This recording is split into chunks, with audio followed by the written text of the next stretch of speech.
Hello friends, my name is Himanshu Misra and again I came at this platform to upload videos which are free of cost. The videos which will be uploaded by me on YouTube, this all in respect of computer examination. So today I start a new chapter of phrasal verb which are very difficult to learn for long time. But in this video I shall try to explain this video in a way from which you grab it easily and learn for long time. तो दोस्त हम चालू करते हैं अपना letter ए से। इस video को मैं 26 लेक्चर्स में कवर अप करूँगा जो कि maximum to maximum 7 to 8 hours का होगा। और इस वीडियो में फ्रेंड्स मैं क्या करूँगा, हर वर्ड को लिखता जाऊँगा और उसका यूज कहाँ कहाँ पर होता है वो लिखता जाऊँगा और एक एग्जांपल देता जाऊँगा, जिससे आप जब इस चीज़ को या लिखेंगे या इसका स्क्रीनशॉट रखेंगे या फिर कभी भी इसको रिवीजन करने की जरूरत पड़ी आपको, ये बहुत जल्दी इजीली ग्रैब हो जाएगा। और एग्जांपल के साथ जब आप पढ़ेंगे ना तो दोस्त ये आपको जल्दी याद रहेगा, ज़्यादा दिन तक याद रहेगा। और ये चैप्टर काफ़ी ज़्यादा वेटेज रखता है। जब दोस्त हमारे जैसे कि सीडीएस एग्ज़ाम हो गया, एसएससी का एग्ज़ाम हो गया या रेलवे का एग्ज़ाम हो गया, इन सब में ये काफ़ी वेटेज रखता है। तो इस वजह से ये चैप्टर काफ़ी इंपॉर्टेंट रहता है, इसलिए हमें याद करना बहुत ही नेसेसरी होता है। तो हम स्टार्ट करते हैं पहले वर्ड से जो कि हमारा है act for.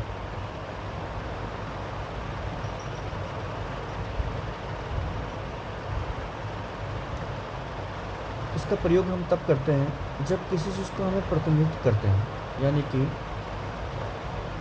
It is used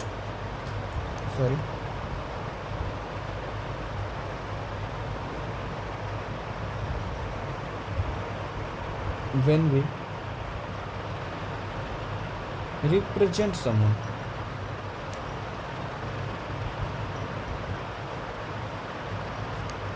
दोस्त, रिप्रेजेंट समवन। जैसे कि अगर मैं एग्जांपल देता हूँ जिसमें मैं आपको बता रहा हूँ, जैसे कि कहूँ कि ड्यूरिंग द लीगल ट्रायल, कि किसी भी लीगल ट्रायल के दौरान जब किसी भी लॉयर को अपॉइंट करते हैं तो वो क्या करता है, वो हम ही को जज के सामने रिप्रेजेंट करता है।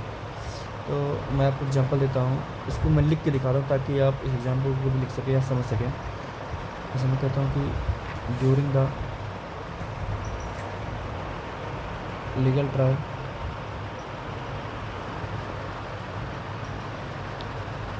You can appoint a lawyer. समझ लो दोस्त, you can appoint a lawyer, appoint a lawyer who act for you, यानी कि जो आपको रिप्रेजेंट करेगा वहाँ कोर्ट में। हु एक्ट फॉर यू, वो आपका प्रतिनिधित्व करेगा।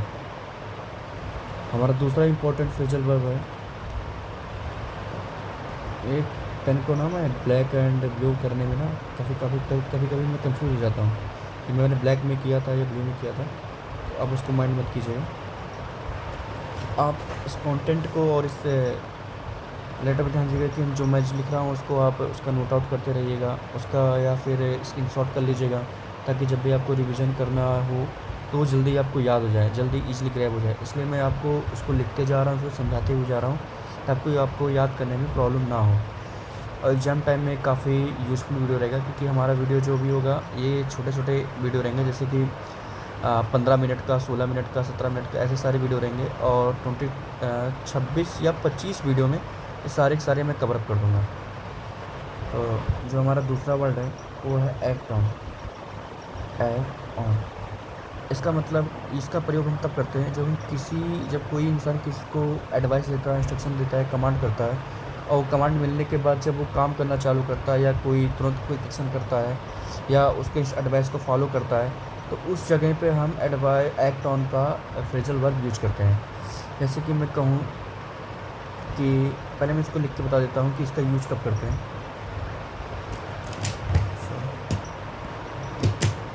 It is used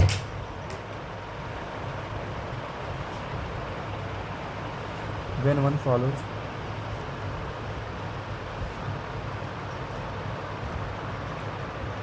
someone instruction advice command कुछ भी करो, कुछ भी कह सकते हो आप, समवन, इंस्ट्रक्शन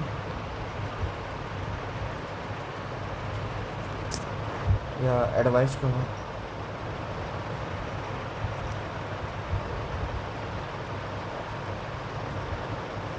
या कमांड कह सकते हो।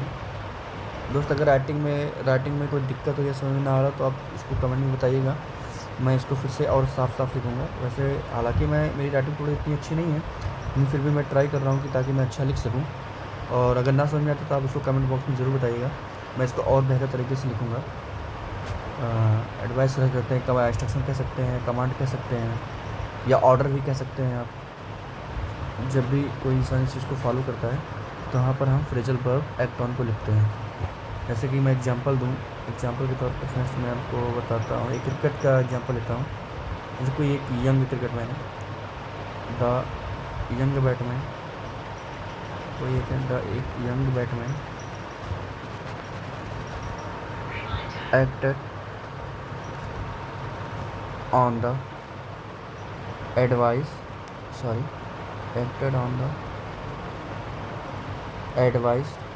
of his coach.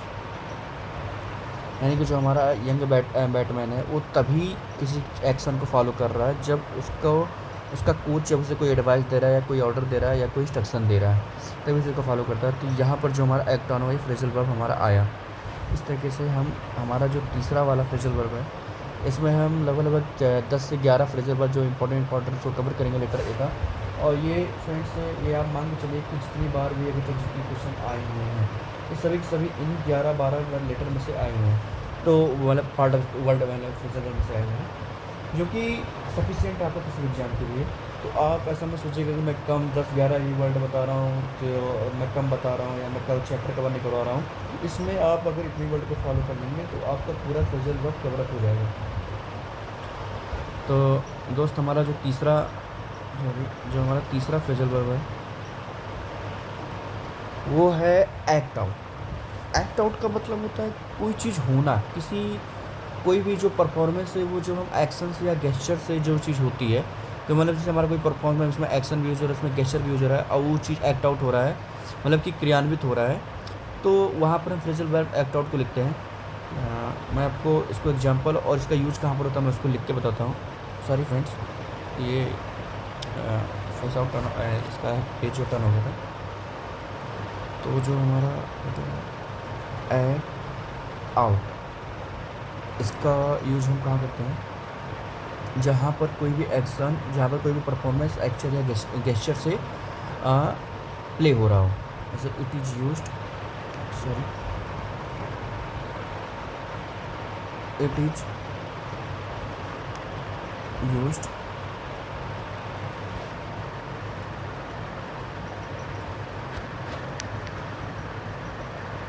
when something is performed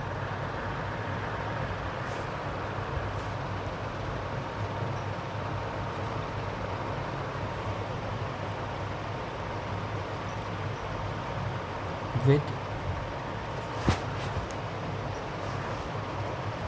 action and gesture।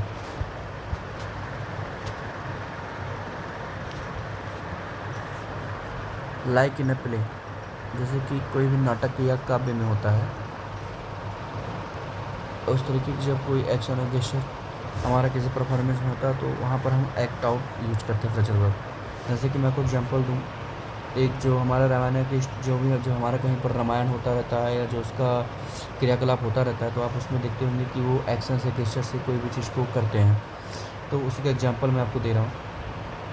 जैसे जो हमारा द स्टोरी ऑफ रामायण है, the story of Ramayan,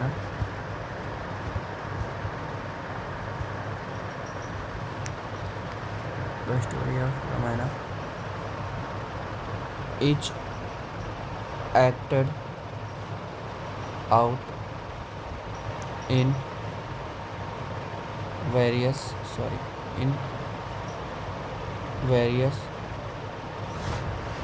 part of Delhi या अयोध्या कह सकते हैं, वेरियस पार्ट ऑफ अयोध्या।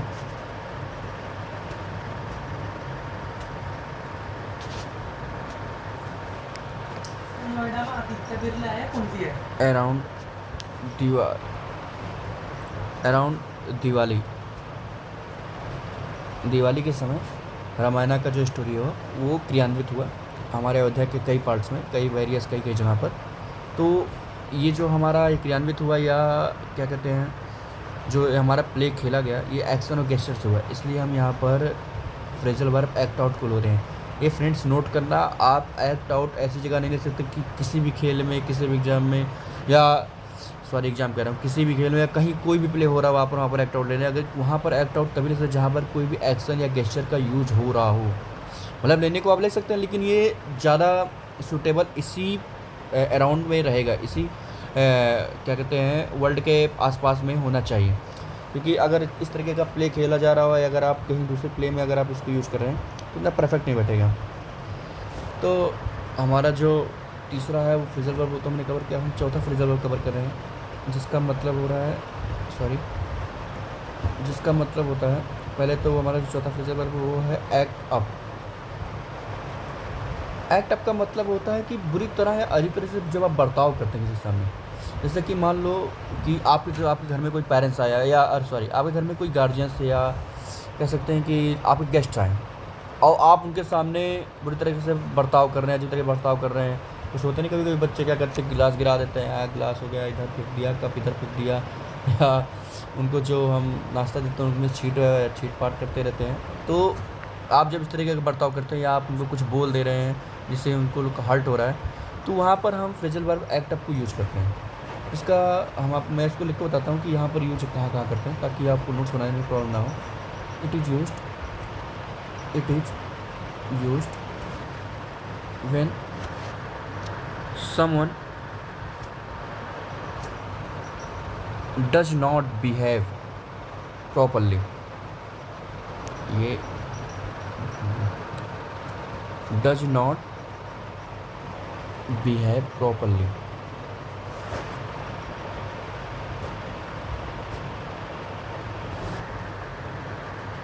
और something does not function properly, या बिहेव प्रॉपरली कह सकते हैं, या कोई ऐसी चीज़ है जो कि फंक्शन ढंग से नहीं कर रहा हो, वहाँ पर भी हम एक्ट अप यूज कर सकते हैं। समथिंग कोई चीज़ है, डज नॉट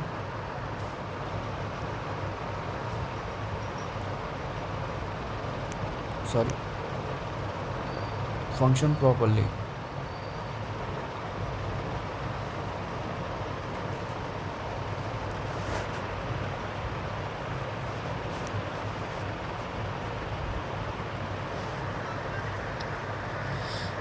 उस जगह हम अपना एक्ट अप यूज करते हैं। जैसे कि मैं एग्जांपल दूंगा आपको,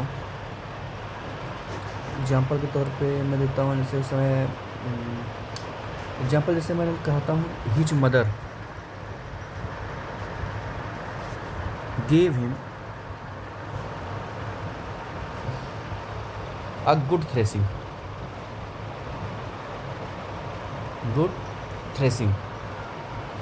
यहाँ पर थ्रेसिंग का मतलब ये है किसी चीज़ को कई बार पीटना, या जैसे कि वैसे मम्मी लोग होती नहीं, डंडे लेके कई बार डंडे मारती रहती हैं, तो उसे हम थ्रेसिंग कहते हैं। या किसी कई बार आप कहीं पर पीटते रहो, उसको भी हम थ्रेसिंग कभी कहते हैं। तो उस तरीके से हम यहाँ पर यूज़ करें। जैसे his mother gave him good thrashing, लेकिन दिया क्यों? क्योंकि as he acted up when the guests were around। यानी कि उसने बुरा बर्ताव किया जब उसके पास, जब वहाँ पर गेस्ट्स आए हुए थे, तो वहाँ पर उनके सामने जाकर उसने बुरा बर्ताव किया या अजीब व्यवहार किया। इस वजह से उसकी माँ ने उसे गुड थ्रेसिंग दिया, जो कि हम लोग को अक्सर मिलते रहते हैं। इसलिए आपको ये एक्ट अप वाला फ्रेजल वर्ब जल्दी भूलेगा नहीं, ये आपके लिए हैंड रहेगा, आपको याद रहेगा ये। तो हम अपना 5वें phrasal verb, important phrasal verb पे चलते हैं। ये मैं बार भूल जा रहा हूँ, लेकिन चलिए कोई नहीं। मैं यूट्यूब पे आज काफ़ी दिन बाद, लगभग 2 साल बाद आ रहा हूँ दोस्तों, तो इस वजह से ना मेरी आदतें थोड़ी सी छूट सी गई हैं, लेकिन अब मैं कंटिन्यू रहूँगा यूट्यूब पे। मैं डेली इंग्लिश के मैथ्स के लेक्चर डाला करूँगा, और क्या कहते हैं, जो हमारा हिस्ट्री का भी लेक्चर्स है, पॉलिटी का भी लेक्चर्स, वो भी मैं अपलोड करता रहूँगा। और ज्योग्राफी पे भी मैं जल्द ही वीडियो लेके आऊँगा। लेकिन हालांकि अभी तो मैं मैथ्स में जितना भी जो हमारा एप्टीट्यूड का मैथ्स है, क्लास 11th और 12th का जो हमारा मैथ्स है इंपॉर्टेंट चैप्टर, जैसे हमारा कंटिन्यूटी, डिफरेंशिएबिलिटी या सेट रिलेशन फंक्शन, ये सारे हो गए, इसको मैं कवर करूँगा। वेक्टर हो गए, थ्री डायमेंशनल ज्योमेट्री हो गया, ये भी कवर करूँगा। और इधर मैं अपना कंपटीशन एग्जाम जो एसएससी के परस्पेक्टिव में परसेंटेज हो गया, नंबर सिस्टम हो गया, ज्योमेट्री हो गया, मेंसुरेशन हो गया, ये सारे टॉपिक्स मैं कवर करूँगा। और जो हमारा इम्पोर्टेंट है, जैसे कि कुछ चैप्टर जो हमारे यूपीएससी ऑप्शनल मैथ्स में आते हैं, जैसे पार्शियल डिफरेंशियल इक्वेशन हो गया, लीनियर अलजेब्रा हो गया, या न्यूमेरिकल कंप्यूटर एनालॉजी वाला हो गया, वो सारे चैप्टर भी मैं कवर अप करूँगा। लेकिन वो धीरे धीरे आते रहेंगे इस चैनल पे, तब तक आप कंटिन्यू रहिए हमारे साथ। तो हमारा जो पांचवा फ्रेजल वर्ब है दोस्त, वो है ऐड अप।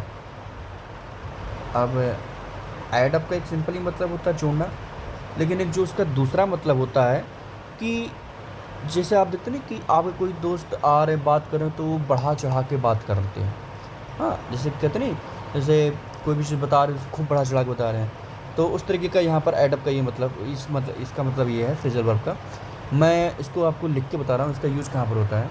एक तो आप एडअप जानते ही हो, जो दूसरा इंपॉर्टेंट यूज है जो अक्सर लोग नहीं जानते, इसका यूज वहाँ होता है, it is also used when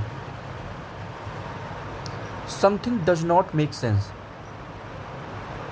जैसे किसी ने कहा कि मैं तो कल हवा में उड़ रहा था, ऐसी कोई चीज़ है फ्रेंड्स।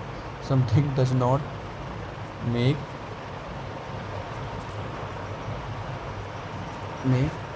सेंस, या लुक्स अनरिलायबल, जो कि विश्वसनीय ना हो, एंड लुक्स अनरिलायबल,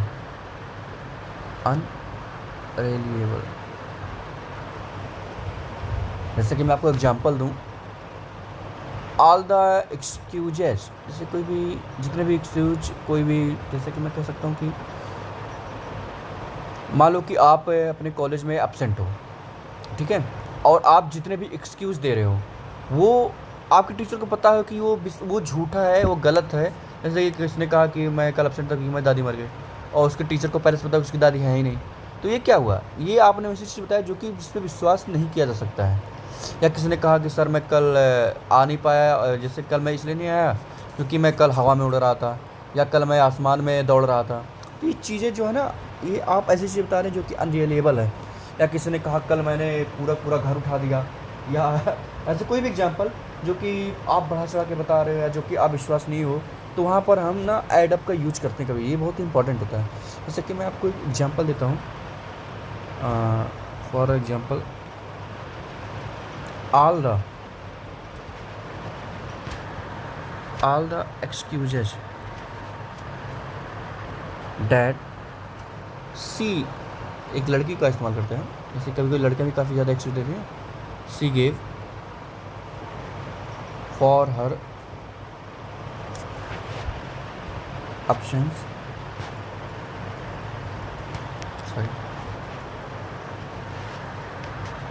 सीम्ड, वो दिख रहा है, पता चल रहा है, ठीक है, टू ऐड अप, कि वो ऐड किया जा रहा है, वो है नहीं बट एक्चुअली में, लेकिन उसे ऐड अप किया जा रहा है, या बताया जा रहा है कि किसी ने कहा हमारी तबीयत ख़राब थी, अब उसमें और ऐड कर रहे, चलो तबीयत ख़राब थी तो तुम ना आ पाए, या काम पे ना आ पाए, तुम्हें तबीयत ख़राब थी, लेकिन किसी ने कहा नहीं सर मेरी तबीयत इतनी ख़राब थी कि मैं चल नहीं पा रहा था, मैं उठ नहीं पा रहा था, तो यहाँ पर आप उस चीज़ को मतलब कि एक्सेजरेट कर रहे हो, आप उसको बढ़ा चढ़ा के बता रहे हो। तो इस तरीके से हमारा जो ये पाँचों फ्रेजल वर्ब ये कवर हुआ। हम अपने 6वें फ्रेजल वर्ब पे चल रहे हैं, जो कि टोटल 10 फ्रेजल वर्ब्स को हम पढ़ेंगे, नहीं 11 फ्रेजल वर्ब कवर करेंगे, 10 से 11 लेवल, क्योंकि मुझे लगता है कि शायद उतना ही काफ़ी होगा। बाकी सारे फ्रेजल वर्ब्स तो इम्पॉर्टेंट हैं, बट अगर लगेगा तो मैं उसको ज़रूर कवर करवाऊँगा आने वाली वीडियो में। अगर आप लोग चाहते हैं कि मैं और भी एक्स्ट्रा फ्रेजल वर्ब इस लेटर से लेके आऊँ तो आप बताइएगा, कमेंट बॉक्स में आप बताइएगा, मैं उसको भी कवर अप करूँगा। हालांकि जो मैं कवर करा हूँ ये सफिशिएंट है, फिर भी अगर आप लोग की डिमांड रहेगी तो मैं उस चीज़ को लेके आऊँगा। जैसे कि जो हमारा 6th फ्रेजल वर्ब वो काफ़ी वो भी इंपॉर्टेंट है, आंसर बैक। ये तो लगभग आपको पता होगा, आंसर बैक, लेकिन इसका यूज कैसे करते हो एक्चुअली में वो हमें जानना है। आंसर बैक का मतलब समझ आने से कि पलट के जवाब देना, लेकिन किसको, तो इसका यूज़ हम तहाँ करते हैं जहाँ पर हम किसी भी अपने से बड़े लोगों को जब जवाब देते हैं पलट के, जैसे किसी ने काम को पलट के जवाब दे दिया हमने, या किसी भी अथॉरिटी वाले पर्सन को हमने पलट के जवाब दे दिया, वहाँ पर कहते हैं हम आंसर बैक। तो मैं इसको बता दूँ इसका यूज़ कहाँ किया जाता है। Sorry, it is used when we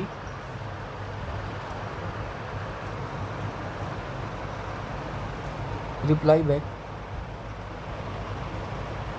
rudely कहते हैं to elderly person।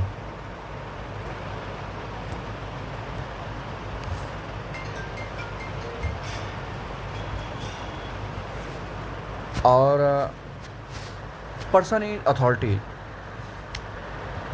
जो पर्सन अथॉरिटी में है, ये फ्रेंड ये भी काफ़ी इंपॉर्टेंट है। पर्सन अथॉरिटी ये ग्रामर की परस्पेक्टिव में कभी कभी पूछ जाता है, एरर इसमें से आता है। जैसे कि इन टाइप के सेंटेंस हैं, पर्सन इन अथॉरिटी या अथॉरिटाइड पर्सन, ऐसे कुछ 2-3 चीज़ें हैं, जो मैं बाद में कवर करूँगा, जब मैं ग्रामर का लेक्चर लूँगा आपको बताऊँगा। लेकिन ये जो सेंटेंस का पैरामीटर्स जो बन रहे हैं ना, ये काफ़ी इंपॉर्टेंट है। इससे एरर काफ़ी ज़्यादा आते रहते हैं कभी जो आप कॉमन एरर सॉल्व करेंगे उसमें इसका रहता है इंपॉर्टेंस। इसको हमें देखना पड़ता है, कभी कभी उसमें चूक जाते हैं, गलती ज़्यादा कर देते हैं इसमें, और ये लगभग सबसे होती रहती है। Person in authority, for example जैसे मैं कहूँ कि he is thrown out the job for answering back to his manager, मतलब कि उस जॉब से निकाल दिया गया क्योंकि उसने अपने मैनेजर को बुरी तरीके से जवाब दिया या रूडली जवाब दिया पलट के। तो इसका एग्जांपल मुझे लगता है कोई इतना इंपॉर्टेंट होगा, आप इसको देख लीजिएगा। लेकिन मैंने इसका यूज़ लिख दिया, इसका यूज़ हम करते कहाँ पर हैं क्योंकि ये इंपॉर्टेंट है। और हमारा जो 7वां है फ्रेजल वर्ब है, वो है आंसर फॉर।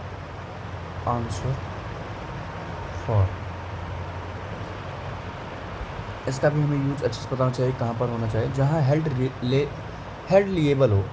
हेड लिएबल का मतलब क्या हो? हेड लायबल का मतलब होता है जिम्मेदार होना। लेबल नहीं कह सकते, उसे लायबल कहेंगे। हेड लायबल यानी जिम्मेदार होना, यानी कि आपको जवाबदेही हो।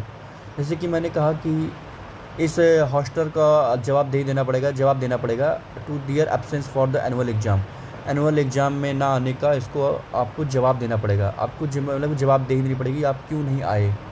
या आप किसी भी एग्ज़ाम के पर्सपेक्टिव से नहीं, किसी भी चीज़ के पर्सपेक्टिव से जब हम कोई से जिसमें रिस्पॉन्सिबिलिटी की बात आती है, वहाँ पर हम आंसर फॉर का फ्रेजल वर्ब का यूज़ करते हैं। ऐसे इसका उपयोग जो है तब किया जाता है जब किसी को किसी चीज़ के लिए जिम्मेदार ठहराया जाता है, यानी किसी भी चीज़ का जिम्मेदार जब ठहराया जाता है तो वहाँ पर हम आंसर फॉर का यूज़ करते हैं। मैं इसको लिख के बता देता हूँ। It is used when someone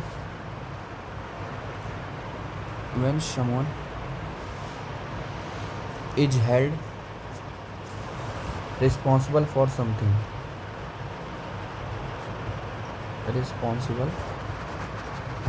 तो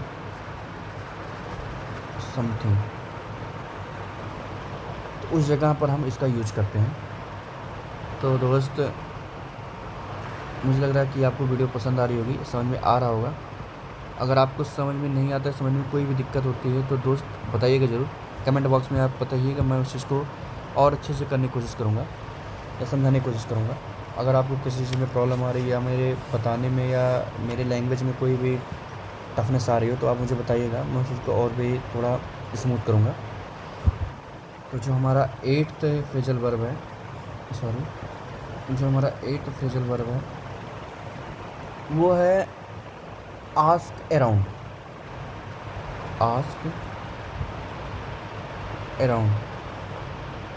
इसका मतलब होता है फ्रेंड पता लगाना। इसके नाम से ही आपको पता चल रहा होगा कि इसका मतलब होता है पता लगाना। इसका यूज़ तब किया जाता है जब पीपल अपने चारों तरफ या अपने अराउंड किसी भी इंफॉर्मेशन या किसी एड्रेस के लिए, किसी डायरेक्शन के लिए कुछ पता लगाता है, तो वहाँ पर कहते हैं नहीं कि आस्क अराउंड, यानी कि आस्क अराउंड करो, पूछो अपने अगल बगल कि कहाँ पर क्या चीज़ है या जिस चीज़ की आपको ज़रूरत है। जैसे कि मैं कहूँ कि when the boy fainted suddenly, जब बॉय मतलब कोई भी लड़का जो अचानक से बेहोश हो जाए पार्क में, और his mother asked down for her help, मतलब कि उसकी माँ और उसके हेल्प के लिए मतलब लोगों से, अपने अगल बगल लोगों से पूछ रही है किसी भी एड्रेस के लिए, किसी इन्फॉर्मेशन की, होटल कहाँ पर है, इसकी डायरेक्शन कहाँ, किधर से जाना है, उस चीज़ के लिए इसे पूछ रही हो, तो वहाँ पर हम आस्क अराउंड का यूज़ करते हैं। ये तो मैंने एक एग्जांपल आपको बताया, क्योंकि लड़का पार्क में बेहोश हो गया और उसकी माँ उसके लिए पता कर रही है कि हमें कहाँ जाना, कहाँ नहीं चाह रहा है, किस रास्ते से जाऊँ, किस रास्ते से ना जाऊँ, हॉस्पिटल पता लगा रहा हूँ, तो वहाँ पर हम आस्क अराउंड इस वर्ड को यूज करते हैं, इस फ्रेजल वर्ब को। तो मैं इसका यूज आपको लिख के बता दे रहा हूँ। ये हम एक्चुअली करते कहाँ है। It is used, it is used when we ask the people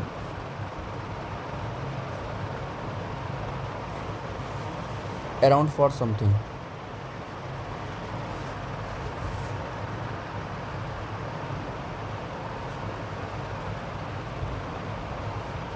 दोस्तों हमेशा ये मत समझना कि ये जो आस्क और राउंड हमेशा पास ही पास आएंगे, कि हमेशा जैसे यहाँ पर एक्स फॉल लिखा हुआ है, वहाँ पर एक्स फॉल लिखा हुआ है, तो हमेशा बार बार पास पास में आएंगे।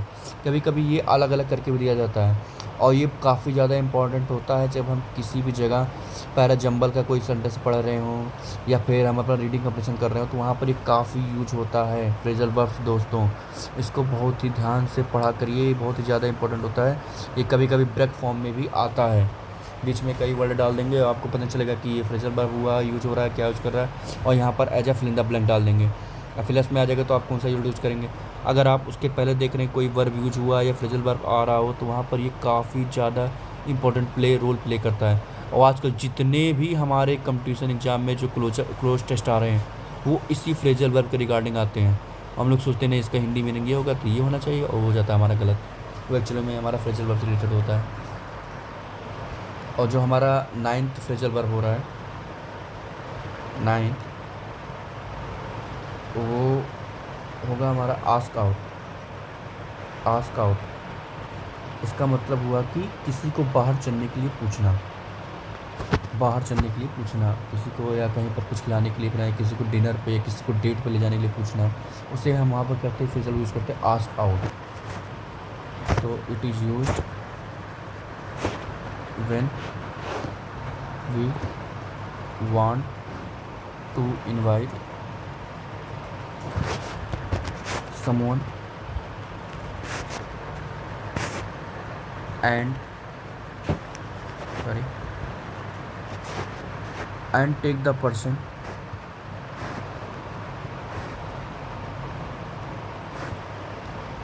out on a date।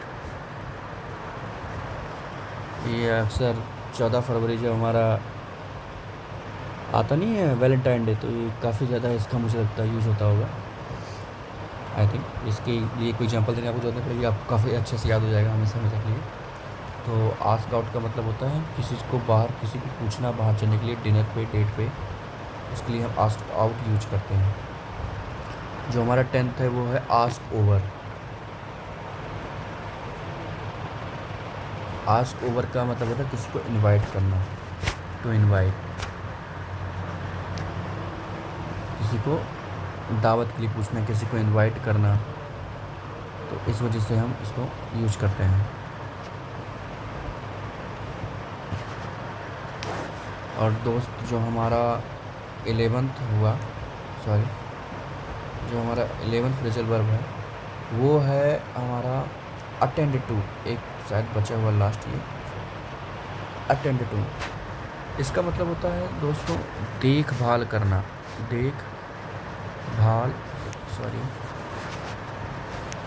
देखभाल करना, या फिर कह सकते हैं किसी को लुक आफ्टर करना, लुक आफ्टर समथिंग या समवन। इट इज यूज्ड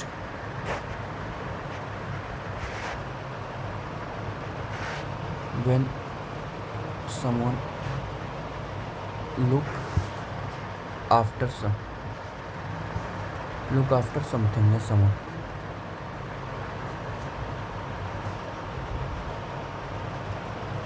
या someone, इसका यूज तब होता है। इन चीज़ों में आप इसका एग्जांपल ले सकते हैं। मैंने जो इम्पोर्टेंट एग्जांपल इसलिए दी क्योंकि अगर आपको समझ में दिक्कत आ रही हो, इसमें मैंने एग्जांपल दिया था। बाकी इन तीनों का, किसी को इनवाइट करना, या फिर जो हमारा आज का होता है किसी को डेट के लिए पूछना, डेट के लिए पूछना, या किसी का देखभाल करना, अटेंड टू करना, लुक आफ्टर करना। लुक आफ्टर भी हमारा एक फ्रेजल वर्ब है, देखभाल करना। तो उस जगह हम इसको यूज़ करते हैं। तो हमारा जो ए लेटर का इम्पोर्टेंट था वो हमने कवर कर लिया। ये हमारे आधे घंटे के वीडियो में सारा चैप्टर ये जो हमारा ए लेटर का सीरीज़ है फ्रेजल वर्ब का, वो हमारा कवर हो गया। दोस्तों अगर हमारी सीरीज़ पसंद आ रही हो तो आप कमेंट बॉक्स में करिए, और मैं अगली सीरीज़ भी जल्दी लेके आता रहूँगा। और हमारे वीडियोज़ को कमेंट करिए, लाइक करिए, और हमारे चैनल को सब्सक्राइब कीजिए। तो ठीक है दोस्त, मिलते हैं अगले वीडियो में।